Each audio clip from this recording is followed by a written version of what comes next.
E aí, vamos fazer aquela revisão da aula de hoje? Vamos lá? Porque nós precisamos entender esse mundo multipolar. Na tela para vocês. Aula 45.2, a revisão aí para vocês, é hora de nós fazermos essa revisão. A Guerra Fria chega ao fim. Nós vimos que em 1989 nós temos aí a maior simbologia da Guerra Fria, que é a queda do muro de Berlim. Aqui nós temos a assinatura do Ronald Reagan e o Mikhail Gorbachev, presidente norte-americano, e o presidente da União das Repúblicas Socialistas Soviéticas assinando tratados. Os países do bloco socialista, incluindo a União Soviética, passaram por uma grave crise econômica na década de 80. Aí Mikhail Gorbachev começa a implementar uma política de abertura, uma política de democratização da União Soviética. Na reforma política ele vai chamar de Glasnost, que vai ser uma reforma política que priorize a liberdade. E a reestruturação econômica ela foi chamada de perestroika, essa reestruturação econômica. Interessante nós sabermos disso aí. Outro ponto que nós vimos, vem aqui comigo, aluno, nós vimos aí, a simbologia do fim da Guerra Fria é muito importante que vocês entendam ela. Porque acabou a Guerra Fria, acabou os blocos socialistas, alguns países permaneceram socialistas. Aí eu pergunto para vocês, existe algum país comunista hoje no mundo? Não. Nenhum chegou ao estágio, pela literatura, do que nós chamamos de comunismo. Todos eles só chegaram ao estágio de socialismo. Mas permaneceu a China, permaneceu Cuba, a Coreia do Norte, que são os maiores exemplos de países socialistas. A China, ela cresceu muito porque ela abriu o seu mercado internacional. E nós vamos ver esse crescimento muito grande. Então, o que eu coloco para vocês? Que a Guerra Fria acabou. Não existe ameaça comunista. Então, nós precisamos, nenhum país quer abrir mão de sua liberdade, nenhum país quer voltar uma ditadura, nenhum país quer. E os países que estão nesse processo são países atrasados, que só ficam no atraso. A China, como é que está a China? Na tela aí para vocês. A China, nós observamos que a China ela está em plena ascensão, em pleno crescimento, que é o maior fenômeno econômico da história. Nenhum outro país cresceu tanto em 30 anos seguidos. Imagina, gente, em 30 anos crescer numa média de 12% ao ano. É um crescimento exorbitante. E isso tudo se deu a partir da década de 1978 com a política chamada Deng Xiaoping, que estabeleceu a prioridade na educação e escolheu o investimento estrangeiro. O êxito chinês, combinado com multifatores, que eram os fatores da educação, o fator da ciência, da tecnologia, da economia, da infraestrutura, empreendedorismo, pragmatismo diplomático, que vão fazer isso daí. Esse grande sucesso chinês. Olha aí, educação, gente. O país que investe em educação é um país que tem como crescer muito. O país que investe em ciência é um país que tem como crescer muito. Um país que investe em tecnologia e deixa de exportar só commodities é um país que tem como crescer muito. Então, a economia precisa se consolidar. A infraestrutura de portos, aeroportos, estradas tem que ser priorizada. E esse empreendedorismo pragmático, diplomático. Nós não podemos brigar com outros países, nós temos que nos aliarmos com outros países. Tá certo? Mas, faça atividade aí de vocês, que a gente já volta para fazer essa correção, tá bom? Faça aí que a gente já volta. Até daqui a pouco.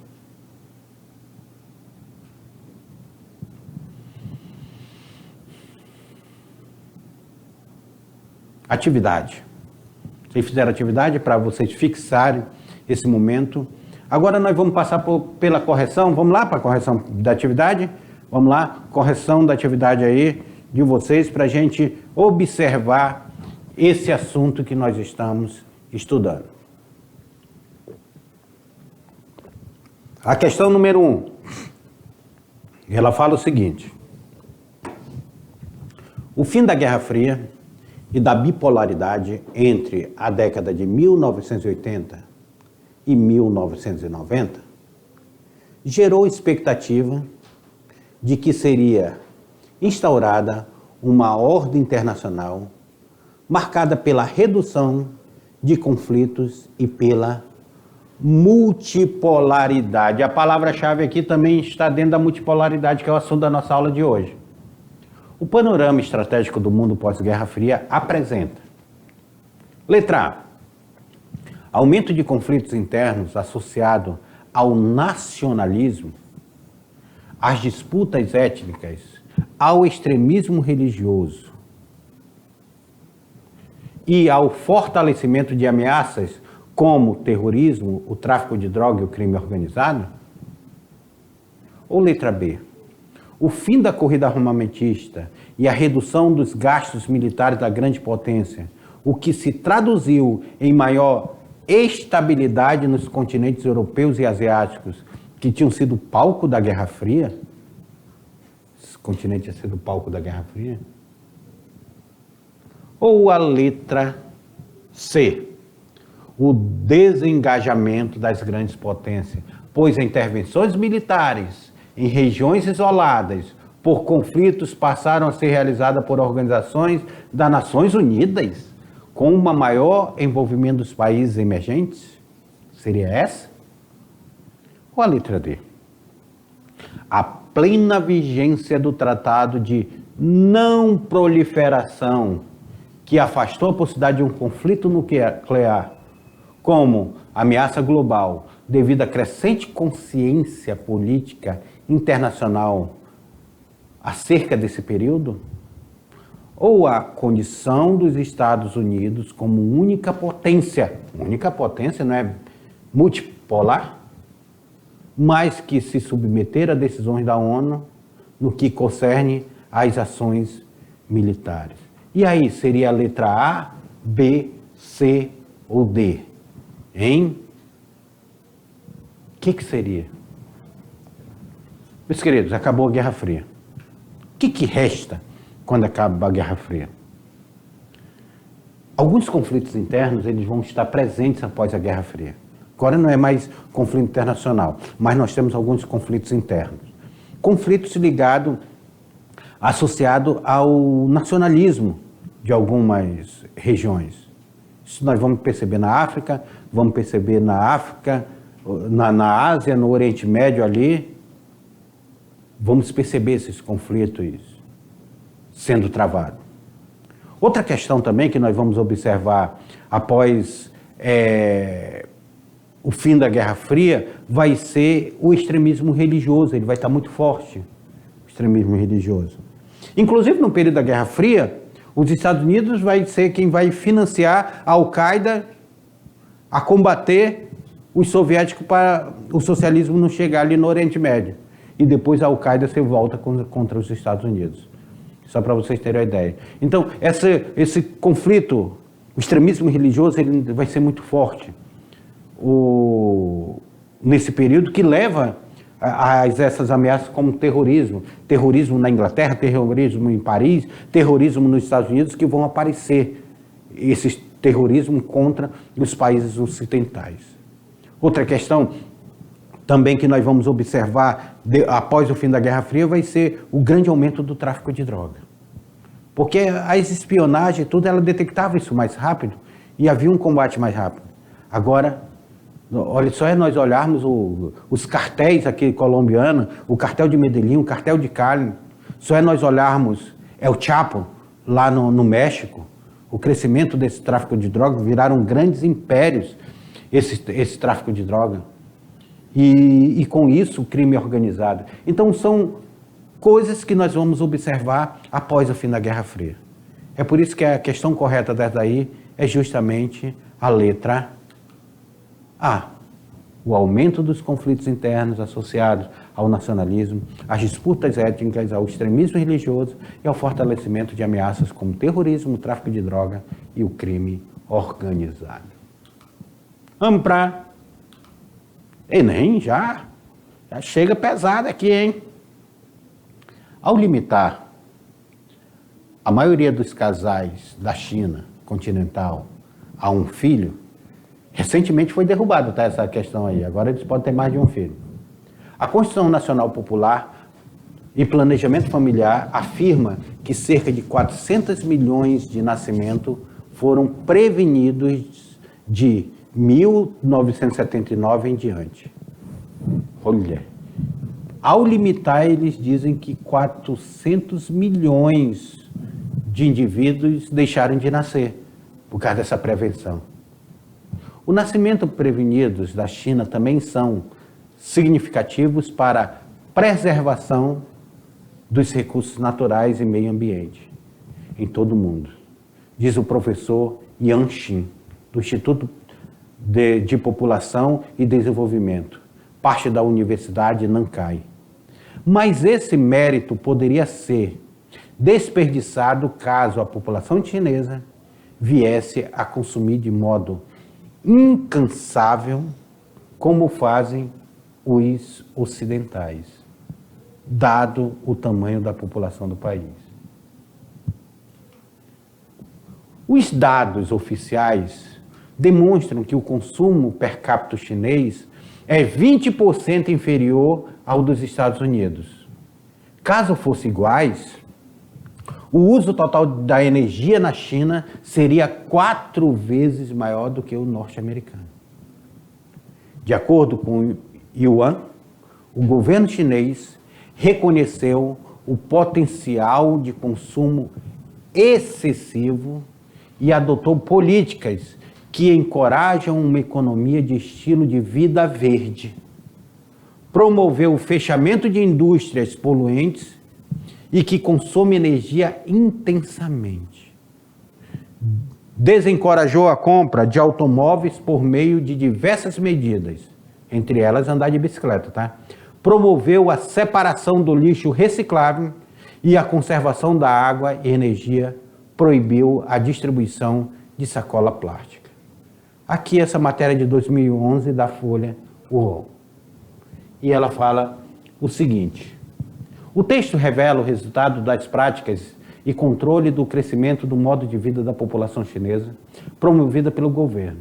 Entretanto, com um possível problema, o efeito colateral. Qual é o efeito colateral que isso também pode causar?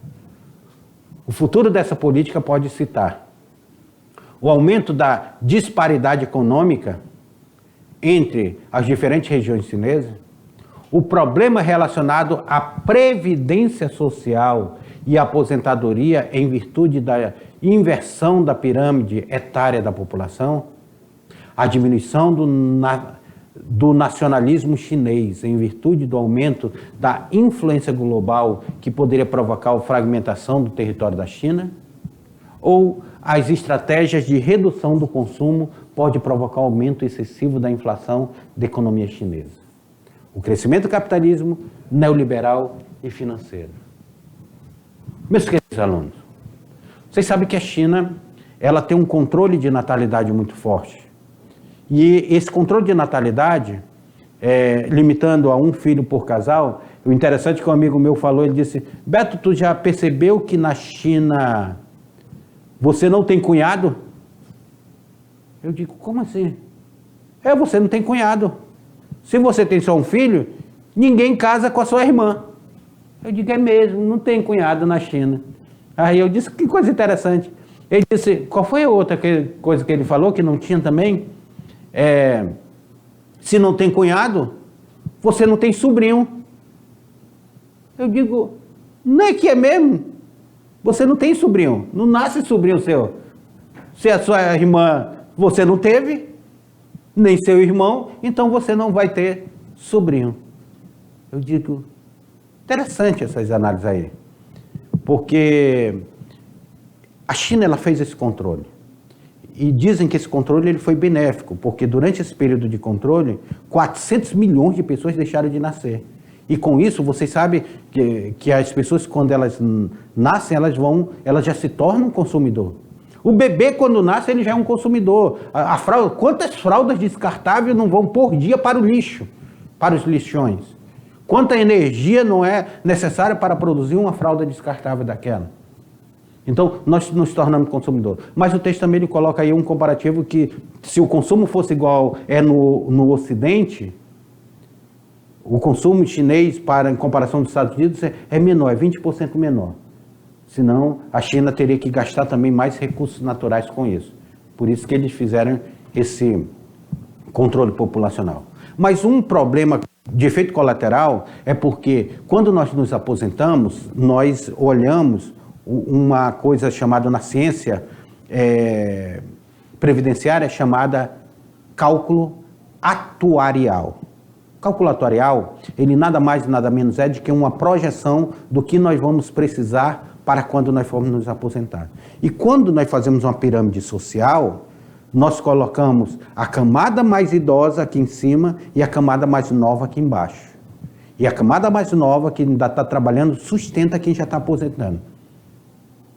Só que aí ele diz o seguinte: isso pode causar um problema. Essa pirâmide ela pode ser invertida. Se essa pirâmide se tornar um retângulo, isso é um problema muito forte. Porque vai ter o mesmo número de aposentados com o mesmo número de pessoas. E aí não vai ter sustentabilidade. Então, é por isso que uma das questões que o texto traz como efeito colateral é essa possibilidade de haver um déficit previdenciário. Olha lá na tela para vocês a resposta correta. Ele fala o problema relacionado à previdência social e à aposentadoria, em virtude da inversão da pirâmide social. Já pensou se a pirâmide social ela se inverter, tiver mais idosos e menos pessoas trabalhando? Vai ficar complicado. Em 1978, a China, durante o governo de Deng Xiaoping, estabeleceu, por isso que tem o nome da política, tá?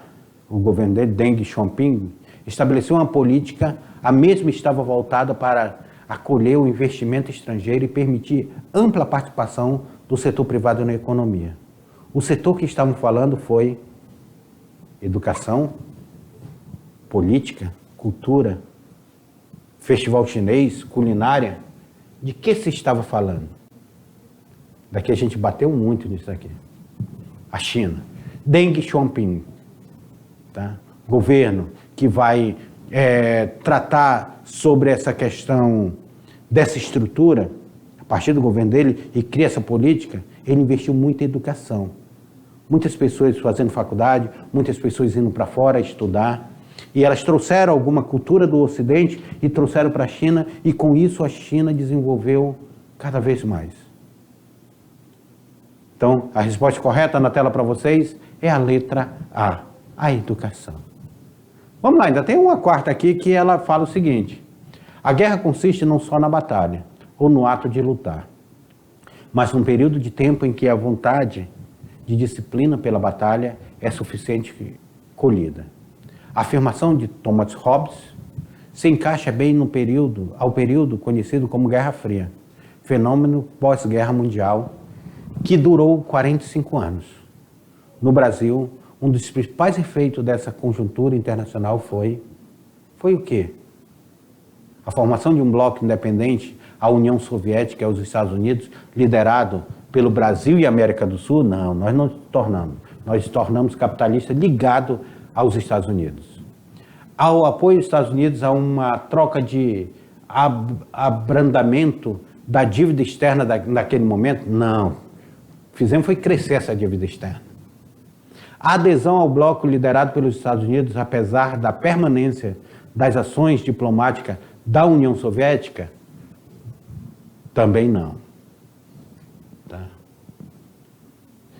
A extinção legal do Partido Comunista Brasileiro pelo governo de Dutra de 1946 a 51, ou a adesão do bloco liderado pela União Soviética, comandado pelo então presidente Getúlio Vargas, tendo em vista o apoio aos direitos trabalhistas do Brasil? Não, também não. Getúlio Vargas não foi ligado à União Soviética.